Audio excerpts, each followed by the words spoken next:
The story of medieval kings begins long before the sound of armored boots echoed through drafty stone halls and long before royal scribes set quills to parchment. It begins in a world where kingdoms rose slowly, like mist on a cold morning, and where power shifted quietly from hand to hand over centuries. As you drift deeper into this tale, imagine yourself stepping into an earlier age, where the world moved more gently, and the lives of kings unfolded not in sudden bursts of drama but in long, slow rhythms shaped by war, faith, land, and legacy. The earliest medieval kings ruled in an age when Europe was still recovering from the fall of the Roman Empire. Roads crumbled, trade thinned, and local warlords carved small territories for themselves. Many of these early rulers were not kings in the majestic sense we imagine today.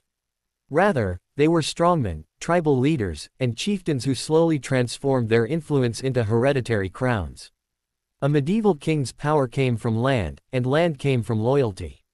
A king rarely ruled by absolute force; instead, he ruled through fragile networks of nobles who pledged allegiance in exchange for protection.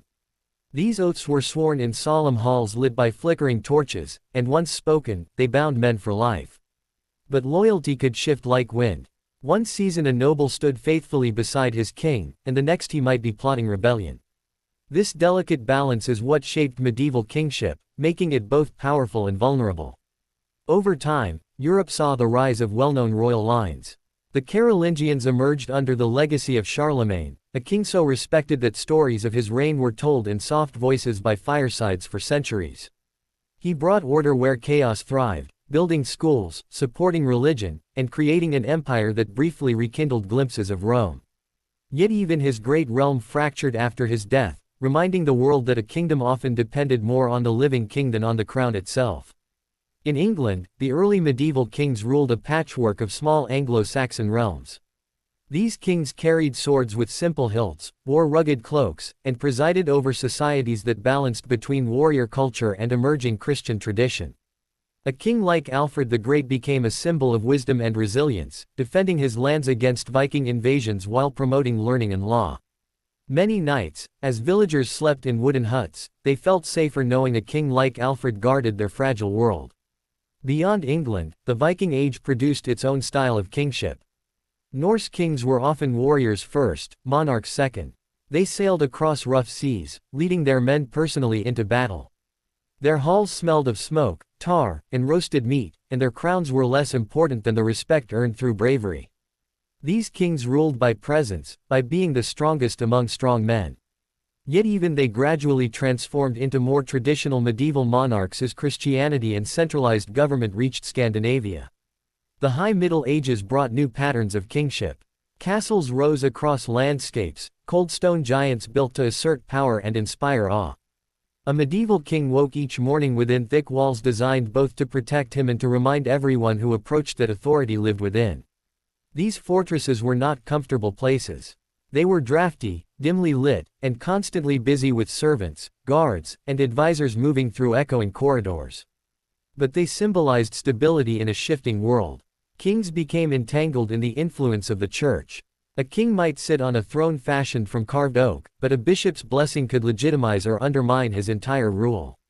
Many kings spent long years negotiating this balance. Some cooperated with the church, seeking moral authority. Others clashed with it, believing they answered only to God directly. The struggle between kings and clergy shaped laws, borders, and the fate of countless people. Wars were constant companions to kings. Yet the image of a king charging into battle was often far from reality. Many preferred to command from a distance or delegate to skilled generals, although some, like Richard the Lionheart, embraced the battlefield themselves. A king's army moved slowly, long lines of knights, foot soldiers, supply carts, and horses stretching across plains. When war ended, treaties were sealed with wax, handshakes, or marriages meant to bind families and nations together. However, arranged royal marriages rarely created harmony. Kings married princesses from distant lands to strengthen alliances, but these unions often introduced new conflicts as families vied for influence. Within the stone walls of medieval courts, whispers carried power. Advisors, cousins, siblings, and foreign envoys circled kings like shadows, each hoping to shape decisions.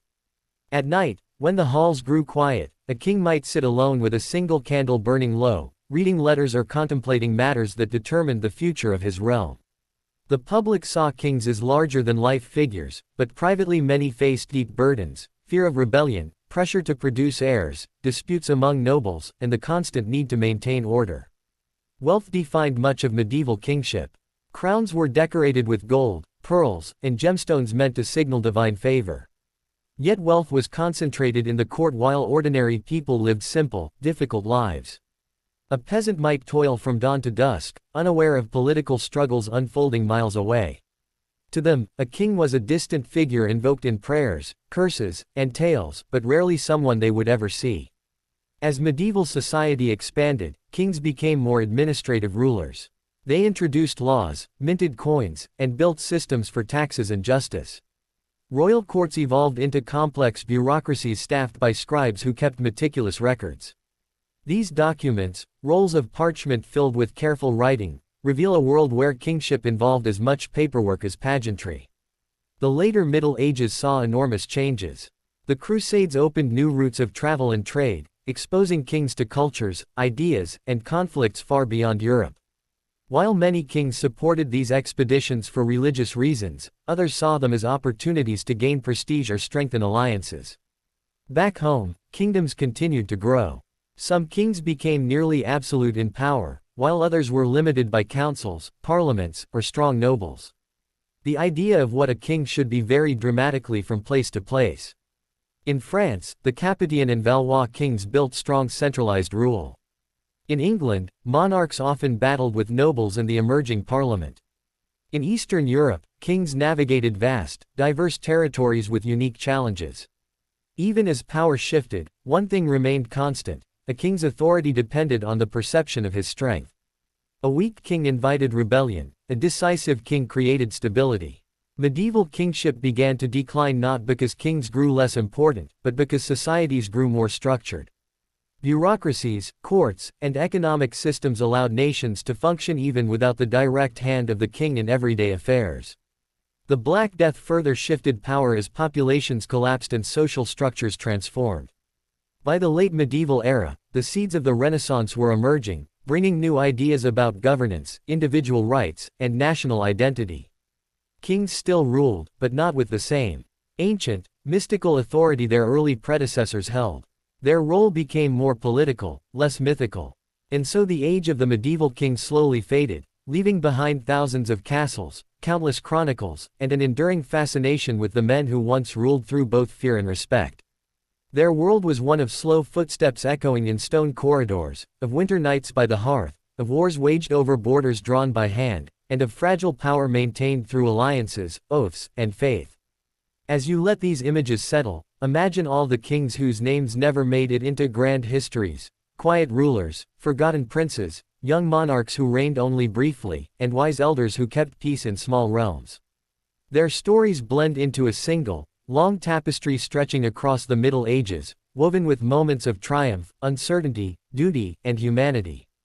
And as that tapestry settles gently in your mind, you can let the weight of history soften into calmness, guiding you slowly toward deep, comfortable rest.